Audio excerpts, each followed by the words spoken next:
Good morning students. आज हम बात करेंगे बहुत ही इम्पोर्टेंट पॉइंट के बारे में जो कि आपकी स्टडी से जुड़ा हुआ है। पार्लियामेंट। पार्लियामेंट क्या है? हम सिविक्स में पढ़ते हैं कि हमें लॉज हैं, एक्ट हैं, पुलिस का काम क्या है, किस तरीके से हमारी जो इंडिया का गवर्नेंस है वो चलता तो हमने पढ़ा है डेमोक्रेसी। डेमोक्रेसी में हम इलेक्ट करते हैं। किसको इलेक्ट करते हैं? रिप्रेजेंटेटिव को इलेक्ट करते हैं जो हमारी बातों को आगे लेके जाए और उन हमारी जो प्रॉब्लम्स हैं उनके लिए क्या बनाए, रूल्स बनाए, लॉ बनाए, और लॉ बनाए जो हमारी बेनिफिट के लिए हो। ठीक है। इसी तरीके से अब हम देखेंगे कि जो रिप्रेजेंटेटिव को हम इलेक्ट करते हैं उनके बैठने के लिए एक जगह होती है, वो होती है पार्लियामेंट, जहाँ पर सारे जो देश के विभिन्न कॉन्स्टिट्यूएंसी से जो लोग इलेक्ट किए जाते हैं, लेजिस्लेटिव असेंबली भी होती है स्टेट्स में, और पार्लियामेंट होती है पूरे देश की जो पार्लियामेंट होती है। वहाँ पर दो हाउसेज होते हैं, एक लोअर हाउस होता है, एक अपर हाउस होता है, राज्यसभा, लोकसभा। वहाँ पे आपने सुना होगा कि ये बिल राज्यसभा में पास हुआ, लोकसभा में पास हो गया, राज्यसभा में रुका हुआ है, ये सारी चीज़ें। तो ये सब चीज़ें है कहाँ पर? मतलब ये है पार्लियामेंट में होता है। जो आप ऊपर इमेज देख रहे हैं ये पार्लियामेंट की इमेज है। यहाँ पर हमारे जो रिप्रेजेंटेटिव्स हैं जो हम चुनते हैं वो हमारे लिए क्या बनाते हैं? बिल बनाते हैं, एक्ट बनाते हैं, उसके आधार पर हमारा पूरा देश का गवर्नेंस चलता है। अब हम देख लेते हैं आखिर ये सेंट्रल विस्टा प्रोजेक्ट क्या है और आज हमें इसको इस टॉपिक पे बनाने की ज़रूरत क्यों पड़ी, क्योंकि सिविक्स आपका इम्पोर्टेंट सब्जेक्ट है और उसमें हम बार बार पढ़ते हैं कि लॉज है, बिल है, एक्ट है, और किस तरीके से इलेक्शन होते हैं। तो इन सब चीज़ों की थोड़ी सी क्लियरिटी आपको आएगी। उसी से रिलेटेड है central Vista project. Government in 2019 launched Central Vista Development Project that included revamping Rajpath, making a new office and residence for Indian Prime Minister, construction of a new parliament, combining all ministerial building in a single central secretariat। अब यहाँ पे देखो क्या ये बोल रहे हैं कि 2019 में गवर्नमेंट ने एक सेंट्रल विस्टा डेवलपमेंट प्रोजेक्ट को लॉन्च किया, जिसमें क्या क्या इंक्लूड है। रिवैम्पिंग का मतलब होता है कि नया बनाना। राजपथ है, राजपथ को नया करना है। जो प्राइम मिनिस्टर है उसके लिए उसका जो घर है, रेजिडेंस है, और उसके ऑफिस है, उसको नया बनाना है। ठीक है। न्यू पार्लियामेंट जो बनानी है उसका कंस्ट्रक्शन करना है।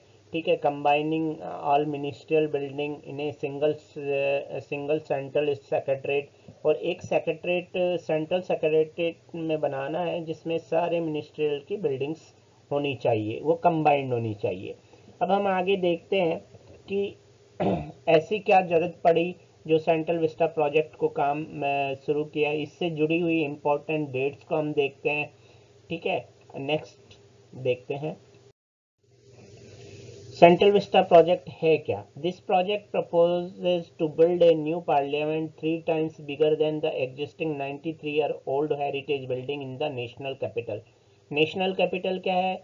दिल्ली है। दिल्ली में जो हमारी जो ओल्ड हेरिटेज बिल्डिंग है जो 93 ईयर ओल्ड है, ठीक है, उससे बड़ी एक पार्लियामेंट बनानी है हमें। इसके प्रोजेक्ट का मेन पर्पज़ है। तो इसका बिल्डिंग बड़ी बनाने का क्यों ऐसा वो आया इस समय? देखो 93 ईयर जो पहले था वहाँ पॉपुलेशन बहुत कम थी।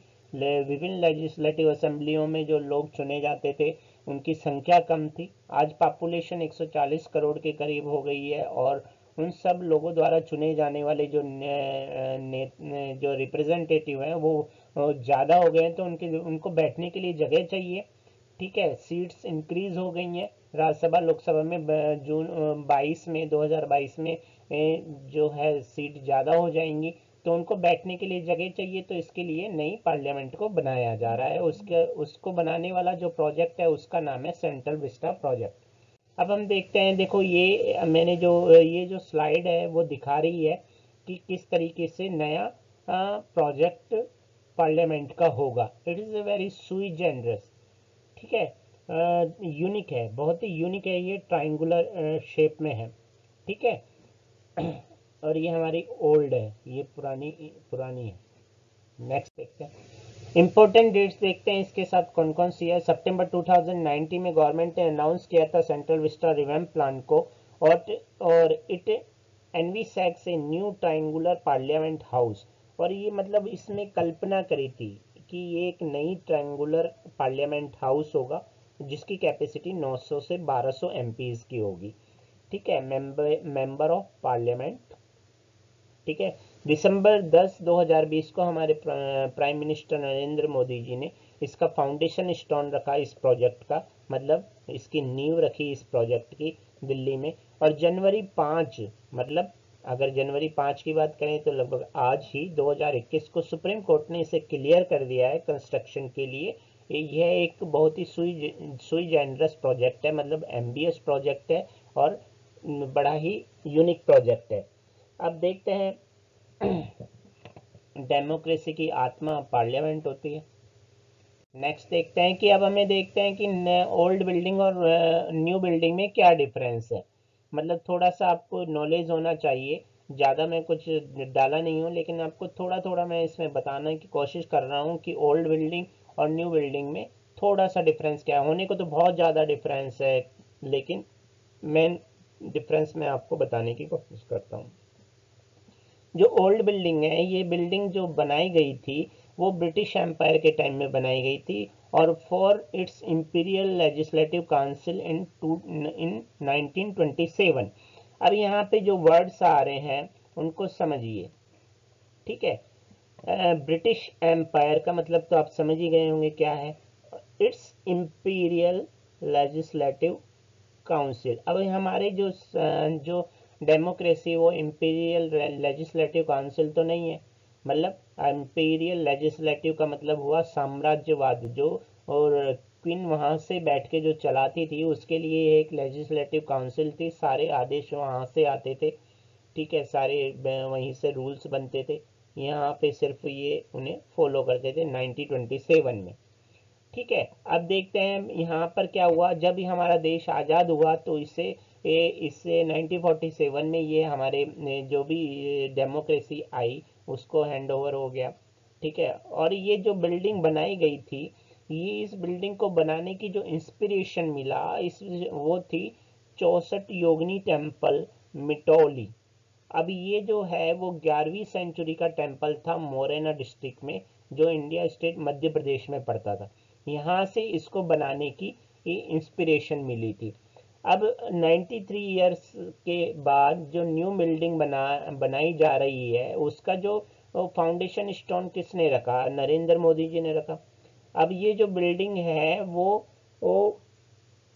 2022 में वर्किंग में आएगी। 2022 का जो विंटर का सेशन होगा वो इसमें होने का इन्होंने एक्सपेक्टेशन इनकी है, जबकि while older one is planned to be turned into a museum। अब ये क्वेश्चन उठता है कि जब नई बिल्डिंग बन जाएगी तो पुरानी बिल्डिंग का क्या किया जाएगा, तो पुरानी बिल्डिंग को उसे म्यूजियम में बदल दिया जाएगा। अब यहाँ पर देखते हैं आप, बहुत सारी पिक्चरें, यहाँ पे 3 पिक्चरें देख रहे हैं, तो मैं थोड़ा सा बताना चाहता हूँ कि ये जो इम्पोर्टेंट है, विमल पटेल, मिस्टर विमल पटेल, ये architect of the design central Vista project, इन्होंने ही सेंट्रल विस्टा प्रोजेक्ट को क्या किया है के आर्किटेक्ट और डिज़ाइन है, डिज़ाइन के आर्किटेक्ट हैं, ये आर्किटेक्ट हैं इसके सेंट्रल विस्टा प्रोजेक्ट के। और इन्होंने अब ओल्ड बिल्डिंग के जो डिज़ाइन करने वाले थे वो कौन थे, एडविन लैंडसिर लैट्यून्स और कोबहैम कैंट।